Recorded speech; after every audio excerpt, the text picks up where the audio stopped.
Hey everybody, Ron Carruthers here. First off, let's see if you can hear me. Will you guys mark it in the box down there and let me know that this is actually working? We're trying a little bit of a new setup here. So if you guys could let me know, that would be great. Today we're going to chat about the 4 biggest risks that everybody faces in retirement.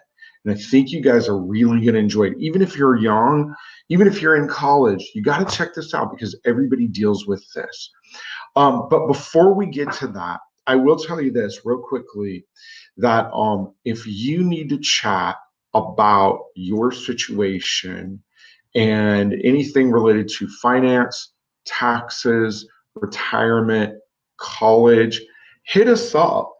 I'm not that hard to get a hold of, and if I'm not talking to somebody, they want me to do some real work. So shoot me an email. Let me know what's going on. I'd be happy to sit down and chat and see if there's something we can do about that. If you're not familiar with who I am, my name is Ron Carruthers. I work really hard to help my clients secure their retirement, pay less in taxes both now and in retirement, get their money right, as Uncle Grant Cardone talks about, and best of all, pay the least amount for college possible. So, but not the way you'd normally think it. So that's a little bit unique. Again, if you want to know more about what we do or if there's anything we can do to help, hit us up. It's no problem. But today we're going to chat about the 4 biggest risks in retirement. So before we get to what those are, we'll check it out. I'm going to show them to you real quickly. There's actually 5 of them. Yep, there they are. We're going to come back to those in a minute. I want you to think about this little story for a second. Imagine you've worked your entire life and you're getting ready to retire. You've been taking a paycheck. You've been diligently putting money into your 401ks, your IRAs, your SET plans, your 457s, your 403bs. You never touched the money. You scrimped and saved the entire way. And now you're retired. And 2 things happen. The first is your paycheck's gone, like gone, never to return again. Now you might have Social Security coming in or a teacher's pension or something like that. But not only is the money gone and not coming back, now that nest egg that you've built over 30, 40 years, you have to go through and start spending that money. And it's really nerve-wracking for a lot of our clients because it's so, I'll use an SET word for you guys. It's anathema. It's a fancy way of saying the opposite. See, I took some classes in college. I knew what's up. It's anathema to what you've been doing for the last 40 years. Interestingly enough, Harvard did a study that showed, it's from the Harvard Business Review, that the people who were the happiest were people who had some sort of guaranteed predictable income, just like that paycheck. So with that in mind, let's chat about the biggest risks to your retirement. Here's what they are. The first one is longevity. And it simply means that you outlive your money. Now, you may not think this is a big deal, but let me give you some statistics. If you and your spouse, I'm going to read these to make sure I don't screw them up. And by the way, people think the biggest risk they're going to face is market risk. That's the second biggest risk. The biggest is longevity, outliving the money that you have. So if you're a male and you're 65 years old right now, your expectancy is 85 years old. A female who's made it to age 65, her life expectancy is now 87. And if they're a couple, their life expectancy together is age 92, and there's a 5% chance that one of them makes it to age 100. So now if you leave and retire at age 65, the odds are that you will have 27 years of retirement. That one of you will be alive for 27 years, and you might live longer than that. That is the number 1 retirement killer there is just plain old age, and it compounds all the rest of your risk. What do you mean? Well, now the money needs to stretch out over a longer period of time. which makes you more subject to market risk, inflation risk, and sequence risk, which I'll explain in a moment, which are the other three big risks. And it exposes you more to taxation risk, which is the fifth one that's not on my thing. So it's a multiplier of all your other problems. So let's explain market risk. That one everybody kind of seems to get. Basically, a person's retirement success is very dependent on how their portfolio performs in the 3 years before retirement and the first 3 years of retirement.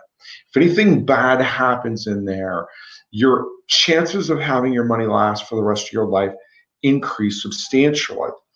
Now, so that's a big deal. And what I see, a lot of my clients come to me because they're really concerned, particularly with what's been going on in the market in the last few weeks and few months. We had the market's gone up for 9.5 years, and all of a sudden, October, November, December, it's coming down. It goes back up the last week or so, coming right back down again. Again, if you want to chat about any of this, hit me up, shoot me an email, we'll get you in. I don't want to do real work, write books, handle stuff. I want to chat with you guys. So you got to hit me up. The third risk is inflation. And let me give an example of what that looks like. The longer you live, the more expensive stuff gets. People get that intellectually, but they don't get it in their heart, what that really means for them. And let me give you a perfect example. Stop and think. In fact, write it in the comment box. What's the lowest you ever remember seeing gasoline? If you're watching this later, I'll come back and comment on it then. And let me know the lowest amount you've ever seen a gallon of gasoline for. And right now, as I record this, one block over, there's a Shell gas station, and it's down to $4.11 a gallon. If you guys are in other parts of the country, you have no idea how good you have it versus California. It was $4.19 when I gassed my car up there the other night. Now my car does take premium gas, but $4.11 it's down to. I remember gas 75 cents a gallon. And so that was the early 70s. So think about how stuff just gets more expensive over time. That's inflation risk. Cars are going to get more expensive when you need to replace them. Groceries are going to get more expensive. Healthcare is going to get more expensive. That's a big deal. So all of these compound and put pressure on what you're doing retirement-wise. And then the fourth one that I'm listing here is sequence of return risk. Big money management company did a study, kind of like a white paper, that showed that if you went and had the exact same sequence of returns, they took two families that had two different sequence of returns. They were the exact same average rate of return. When you're accumulating money, 8% accumulated average is the same. Whether you have good years early, good years late, bad years early, it doesn't matter on any of it. But two families can have that same 8% average return. But this company did this study showing they had the exact same 4 years just repeated. One had the best year first, then the second best year, then the third best year, then a negative year. The other family had the exact same thing, but in reverse. And taking the same money out, one ran out of money 13 years earlier than the other family did. It comes back to what I was telling you. Those 3 years before, the first 3 years after your retirement are kind of like the leading indicators of how well you're going to do. So now the question becomes, okay, oh, by the way, the fifth risk is tax risk. And it simply means if you worked hard to put all your money into a 401k, man, my chair's uncomfortable. If you worked hard to put all your money into a 401k, now you're going to be required to take required minimum distributions when you're 70 and a half. Again, you're into that weirdness of you saved and saved and saved, and now you're going to start taking. Here's the problem there. You are required to take it at whatever rate they tell you. So when you're deferring money that you're putting a 401k on, you're deferring the tax and the calculation of the tax. This becomes a problem.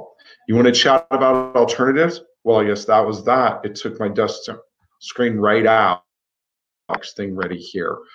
Let's see if I can share this one with you guys. Whoops.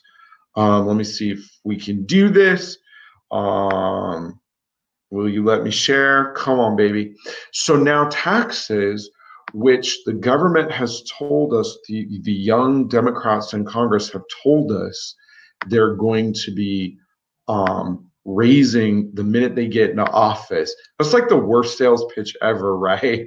It's like me telling my wife, yeah, baby, I'm going to marry you for better, for worse. And the minute we get married, I'm going to put on 50 pounds and I'm never going to bathe and I'm just going to sit on the couch all day. Like telling you up front, we're going to raise your taxes and make you pay 70% or 90%. That's a problem. So if you're still in your early years, hit me up, shoot me an email if you want to chat about alternatives for your situation. I've got different reports I can put together. Most of them we don't even charge for. Really, the only piece that we charge for is the college piece. So it's a free consultation. Hit me up and let me know on that. ron.carruthers@roncarruthers.com. But anyway, back to this. You can avoid some of that taxation risk by going through and planning ahead. Now, if you're already in it, we actually sit down with our clients and do what's called an IRA rescue, where we very strategically figure out when we're going to take this money out, if we're going to convert to Roth IRAs, if we're going to convert to a 7702 plan. That may not mean anything to you. What it means is you pay less taxes overall, because that's another risk you face. Now, what are your alternatives to these things? Well, there's three different methodologies for hitting up your retirement. The first is what they call the 4% rule. I'm going to go into that in another video on that and why that no longer works. For today's purposes, we're going to talk about the flooring methodology and why you want to floor your expenses. And all that means is that we go through and figure out your baseline expenses, figure out what's covered by Social Security, what's covered by any other pensions that you have, and we cover the rest with an asset-backed pension. What's an asset-backed pension? You ask. It's the same as Social Security or regular pension. The difference is it adjusts every year for inflation. It goes as long as you or your spouse is alive. If you're married, you can't outlive it. It continues to increase to offset that inflation even after you've exhausted all your money. And we just use it. You exchange money with a special type of investment company, your cash, for this pension. And the reason it works so well is now we've removed those 4, 5 risks. We can't get rid of tax risks, but now you can no longer have to worry about outliving the money because it's going to go forever. You no longer have to worry about the market because your payment, your money that you receive goes up. It can never go back down. You don't have to worry about inflation because it's built into it. And you don't have to worry about the sequence of returns risk because we've removed that from the equation. By the way, Towers Watkins did this study, and all we want to focus on is the red there. And it just shows people that had guaranteed income across the board were happier than people that didn't have guaranteed income. That's it. That's all it says. So those are your 5 big risks. We want to help you mitigate those. So again, we do more than college. I work really hard to be the smartest guy you know when it comes to paying less taxes, securing your future, and yes, paying the least amount possible for college. So if you have any questions about this, about those 5 areas, longevity risk, market risk, inflation risk, sequence of return risk, or tax risk, hit me up, ron.carruthers@roncarruthers.com. Shoot me an email or just throw a comment down here and I'll reach out to you. We'll set a time to chat, see if we can straighten you out a little bit like we do for a lot of our other clients. So that's your class for today. I'm going to go ahead and shut the machine down and I am off to watch hockey. It's going to be glorious. I will chat with you guys again tomorrow. If you like this, hit the like button. I don't know what it does, but I've been told it's really good if you hit the like button, and feel free to share this with your friends. So I hope you enjoy it. And if you have anything you want to see me do, hit that in the comment. Don't forget to write down what's the least amount you remember seeing gas for in the comments. We'll do it again tomorrow. Take care, you guys. And let's get this bad boy shut down so Ron can go watch some grown men smash into each other. I believe that's it.